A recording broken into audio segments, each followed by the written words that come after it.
Assalomu alaykum.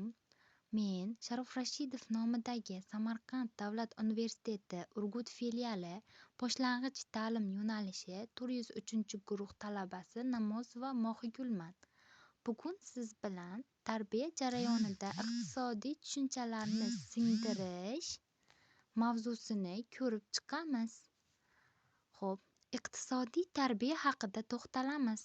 Iqtisodiy tarbiya o'quvchilarning iqtisodiy ongini shakllantirishga qaratilgan, uyushgan, tashkil etilgan pedagogik faoliyat, maxsus o'ylangan ish sistemasidir.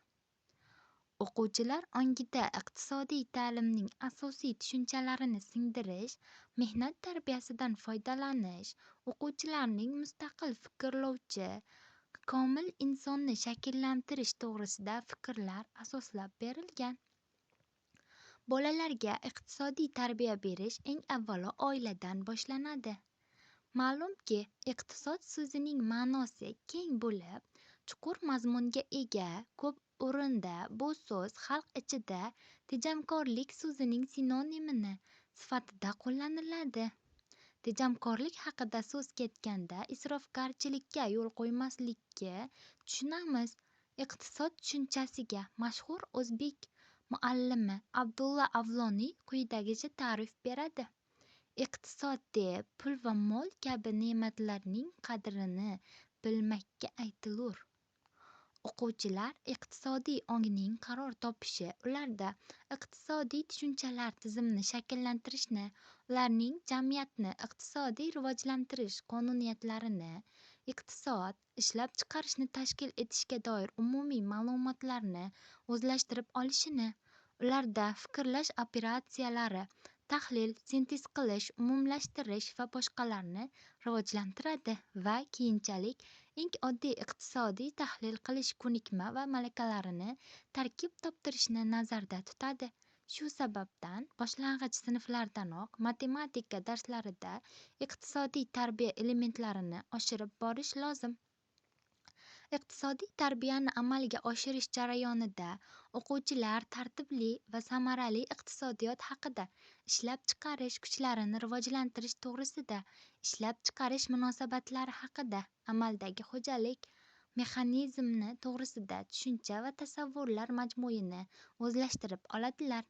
Iqtisodiy tarbiya iqtisodiy tafakkurning rivojlanishini, iqtisodiy faoliyat natijasida hosil bo'ladigan axloqiy va ishchanlik fazilatlarining, ijtimoiy faollikning, tadbirkorlikning, tashabbuskorlikning, ijtimoiy mulkka tejamkorlik bilan halol munosabatning shakllanishini ta'minlaydi.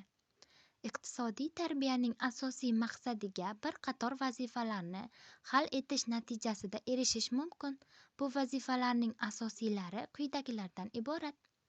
O'quvchilarda iqtisodiy ongni izchillik bilan rivojlantirib borish, oqilona ehtiyojlarni ularni moddiy imkoniyatlar bilan taqqoslash qobiliyatini shakllantirish, bolalarda o'z ehtiyojlarini to'laroq qondirishga bo'lgan izlanishlarda mehnatga yo'nalganlikni tarbiyalash, kasb tanlashga ongli munosabatda bo'lish, tejamkorlik, rejalilik, omilkorlik, ishchanlik, xo'jalikni tejab-tergab olib borish kabi sifatlarni tarbiyalash, o'quvchilarni iqtisodiy tahlil qilish, malaka va ko'nikmalari bilan qurollantirish, tejamkorlik va iqtisod qilish odatlarini tarbiyalash, aqliy va jismoniy mehnat madaniyatini shakllantirish, mehnatni ilmiy tashkil etish asoslarini egallab olish, mas'uliyatsizlikka, mehnatdagi tartibsizlikka, bekorchilikka, boqimandalik kayfiyatlariga, xo'jasizlikka, isrofgarchilikka, beparvolikka, murosasiz munosabatda bo'lish hissini tarbiyalash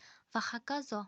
Oilada tejamkorlik va ehtiyotkorlik tarbiyasini to'g'ri tashkil etib, eskirib qolgan narsalarni yaxshilab, ta'mir qilib, yangisini sotib olish va vaqtni cho'zish va shu yo'l bilan ota-onalar yoki oilaning boshqa a'zolari topgan pulning ma'lum qismini tejab qolish mumkin bo'ladi. Masalan, o'zbek oilalarida bolalarni tejamkorlik ruhida tarbiyalab kelganlar, isrofgarchilikka yo'l qo'ymaganlar. Mol qadrini biluvchi kishilar o'rinsiz yerga bir tiyin sarf qilmas. O'rni kelganda so'mni ayamas. Saxovatning ziddi baxillik. boshqasi kabi iqtisodning ziddi isrofdir. Alloh taolo isrof qiluvchilarni suymas.